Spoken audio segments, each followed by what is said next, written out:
What up mga solid subscribers? Okay guys, ang papanoorin po natin itong Street Boys, no? Munti ko na sabihin yung grupo ko, Street Crew. Hindi ko alam guys kung lalagyan ko po siya ng watermark kasi baka po tayo ay ma-copyright po, no? Or ma-block po, no? Since alam naman natin na pag ganyan is nabablock po tayo, no? Dahil gawa ng property po ito ng ABS-CBN, no? And ito guys, and sunod natin, I think sa susunod yung sa Itbulaga naman guys, no? Okay? Without further ado, let's all watch this one.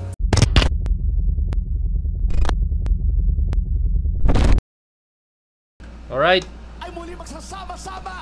Sana hindi tayo ma-block. Pero pag may kita kayong watermark dyan guys, ibig sabihin na-block po tayo. Mahina lang yung audio niya, ewan ko. Pero nakatodo na ako sa music ko lahat eh.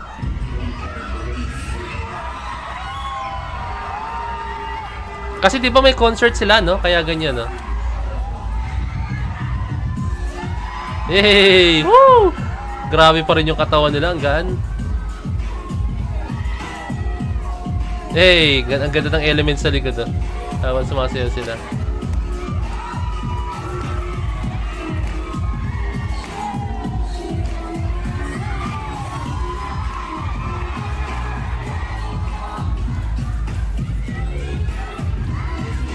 Grabe, ang babata pa rin tingnan nito mga to. Iba talaga nagagawa ng sayaw, no?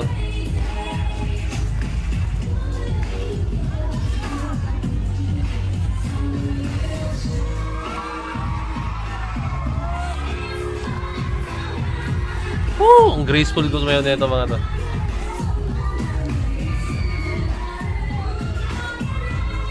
Nakita mo talaga yung pagka-veterano nila.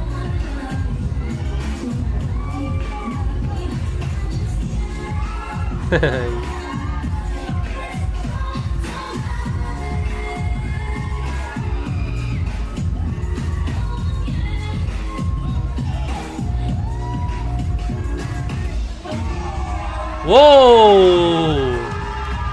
Eh, galing ni Jong talaga. Grabe pa rin yung katawan.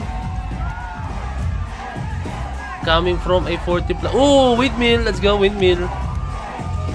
Hey, hey, hey.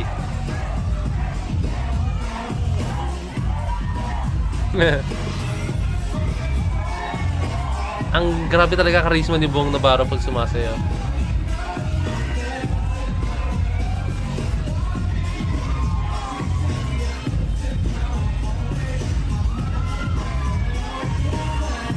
How we do it?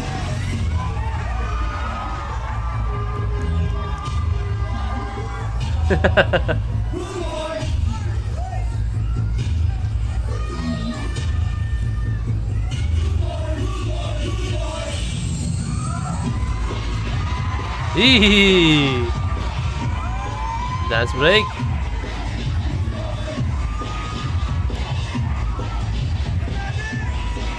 Grabe yung pitik ni Bong.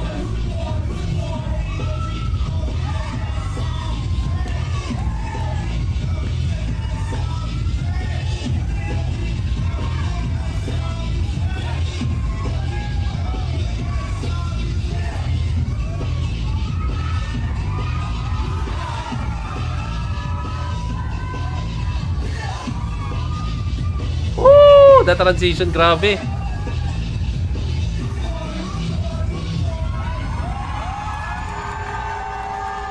Ang galing pa rin talaga ng Street Boys, guys. Hindi pa rin matatawaran yung talento nila. Grabe, yung hataw nila talaga. Ganyan kasi yung sayaw na iba. I think yung iba dyan sasabihin, ano ba yan? Hindi naman dapat ganyan yung sayaw. Dapat may formations, may tatting, merong locking, dapat pan TikTok. Guys, dyan po nagsimula yung mga dancer sa Pinoy, no? Sa Pinas, no? As in, no? Yung mga ganyang galawan, no? Sila po yung mga tao na talagang naging tawag dito, kumbaga bago pa po yung mga kakilala nyo ngayong mga dancers, sila po yung mga nauna, no? Sila po yung mga pioneers pagdating po sa mga ganyan, no? Kaya malaki po yung respeto ko sa kanila sa Street Boys, no? Hindi pa man ako sumasayaw before, pero kilala ko ng Street Boys, no? And kasi 2010 lang ako nagsimulang sumayaw talaga as in, no? And ayun, kaya sobrang grabe po na Street Boys, kaya kilala ko na po talaga sila before, pero hindi pa ako sumasayaw eh. Kaya hindi ko na-appreciate yung galaw nila. Pero ngayong natuto na ako sumayaw, na-appreciate kung gaano kahirap yung sayaw nila, no? And yung hataw na sayaw nila, nakakahingal. Akala nyo, simple 1, 2, 3, and 4, 5, and 6, 7, 8 na countings lang yun, guys. Hindi, guys. Kahit ganun po yung countings nun, guys, no? Nakakahingal siya kasi at the same time, all out yung galaw nila, hataw na hataw po talaga yung galaw, no? Kaya yung mga nagsasabi dyan na madali lang yung sayaw nila kasi po more on countings lang siya, hindi siya yung ngayon na sumasabay sa beat, sa musicality ng kanta, ganun sila like siya, kumbaga kunyari bass tug tug tug tug tug tug. May mga ganung moments sila, no, pero more on countings, no. Pero tandaan nyo, ito yung sayaw po talaga, no, way back before, no, and binabalik lang naman ng Street Boys, no, yung ganto klaseng sayaw kasi timeless naman yung gantong sayaw, guys. Kahit ngayon naman, guys, may nakikita pa rin ako sumasayaw ng ganto, no. Ang sarap nga, refreshing lang tingnan eh. So ayun lang, shoutout sa Street Boys and a very big shoutout po sa ayan, sa Showtime, no. Let's go. So ayun lang, maraming salamat sa DC Point of Pensando. Peace, that's it.